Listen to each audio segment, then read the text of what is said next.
अखिल भारतीय जाट महासभा की ओर से सिंचाई विभाग परिसर में पूर्व प्रधानमंत्री चौधरी चरण सिंह जी की मूर्ति पर उनके जन्मदिवस के अवसर पर हिमालय अर्पण किया गया। कार्यक्रम में जिला अध्यक्ष राजेश चौधरी सहित पूर्व मंत्री, जनप्रतिनिधि, अधिवक्ता, समाजसेवी व कार्यकर्ता उपस्थित रहे। राहुल शर्मा की रिपोर्ट।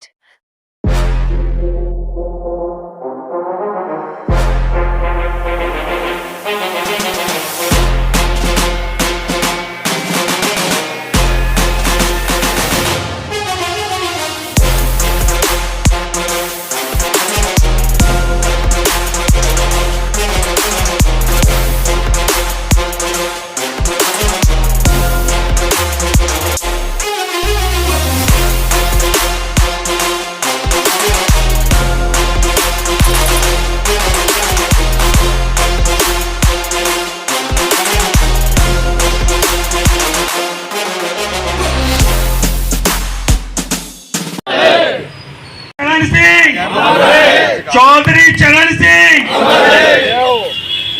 हमारे आर्य समाज के आचार्य जी और जो साथी है, मैं उनसे भी अनुरोध करूंगा कि वो भी चौधरी साहब की मूर्ति पर माल्यार्पण करें। सभी आकर हमारे आर्य समाज के सभी। अब मैं हमारे कुमार नरेंद्र सिंह जी से अनुरोध करूंगा कि वो आए और चौधरी साहब के जीवन पर प्रकाश डालें। अभी आप सब देख रहे थे लाइव टेलीकास्ट सी भारत न्यूज़ 24 के माध्यम से प्रदेश खबर चैनल। जैसे कि 123वीं जयंती किसानों के मसीहा पूर्व प्रधानमंत्री चौधरी चरण सिंह जी की जयंती मना रहे थे सभी दल, इसमें कोई ऐसा दल नहीं बचा जिन्होंने जयंती नहीं मनाई। उसी श्रृंखला में पूर्व मंत्री और सभी समाज के गणमान्य लोग खड़े हुए हैं, उनसे वार्तालाप करेंगे। क्या कहेंगे मंत्री जी, आज आप 123वीं जयंती मना रहे हैं, इसको लेकर आप? मैं ये कहूँगा कि चौधरी साहब किसानों के नेता नहीं थे, वो शहरी लोगों के भी नेता थे, व्यापारियों के नेता थे। क्योंकि किसान अगर मजबूत होगा तो खरीदारी करने कहाँ आएगा?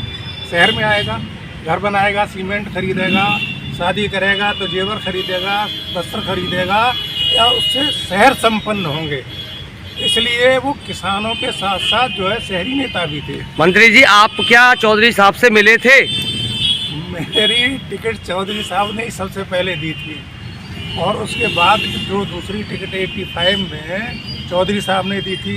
मैं उनका सबसे प्रिय शिष्य था, जो अपनी खाट के साथ ही मेरी खाट डलवा लेते थे और वो उस कमरे में बैठते थे जिसमें सब लोग होके उनके पास पहुंचते थे।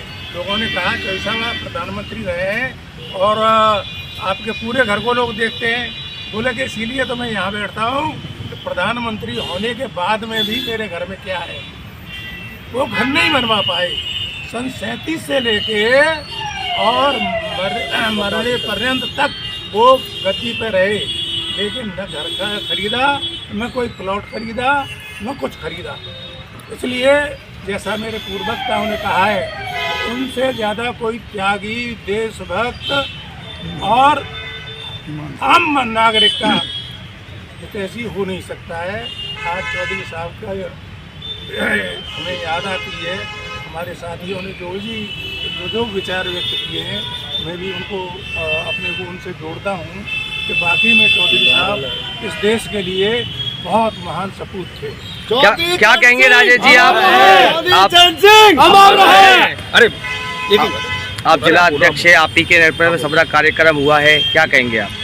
मैं सबसे पहले तो अपने इस संगठन के सभी साथियों का दिल की गहराइयों से अभिनंदन करता हूं, स्वागत करता हूं कि वो मेरे इस संगठन को चलाने में कंधे से कंधा मिलाकर मेरा साथ देते हैं।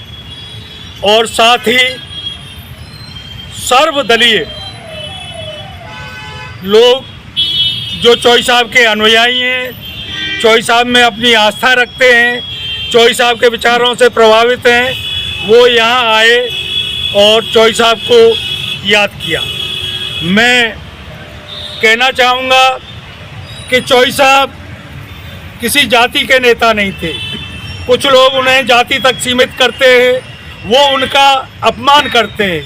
मैं तो कहना चाहूँगा कि चौधरी साहब एक ऐसी विचारधारा थे जिन्होंने अपने पूरे जीवन भर किसानों के लिए, गरीबों के लिए, उनके उत्थान के लिए जब जब उन्हें समय मिला उन्होंने कानून बनाकर उनका हित करने की, उनका साथ देने का काम किया।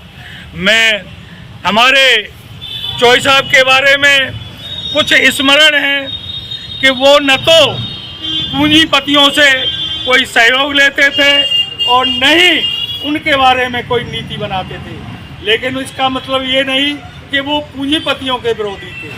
किसानों के और गरीबों के हक पर अगर कोई डाका डाले वो इस विचारधारा के खिलाफ थे। वो चाहते थे कि देश की उन्नति का रास्ता, खुशहाली का रास्ता किसान की मेहनत से होकर जाता है। इसी के साथ मैं एक बार पुनः आए हुए हमारे सभी साथियों का दिल से धन्यवाद देता हूँ। किशोर सिंह जी, आप क्या कहेंगे? उन महामानव के बारे में माननीय मंत्री जी ने, हमारे जाट समाज के अध्यक्ष चौधरी राजेश सिंह जी ने बहुत कुछ बता दिया है।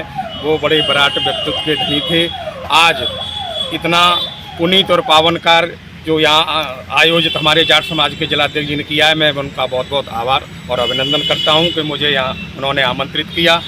ऐसे किसान मसीहा के जन्मदिन पर हम पूरे जनपदवासी बहुत खुशी से जगह जगह कार्यक्रम आयोजित कर रहे हैं। आप सब देख रहे हैं सी भारत न्यूज़ 24 के माध्यम से लाइव टेलीकास्ट। मथुरा जिले की पल पल की खबर, हर पल की खबर। चौधरी चरण सिंह जी का जन्मदिन धूमधाम से मनाया गया। कैमरामैन सुषमा के साथ राहुल शर्मा।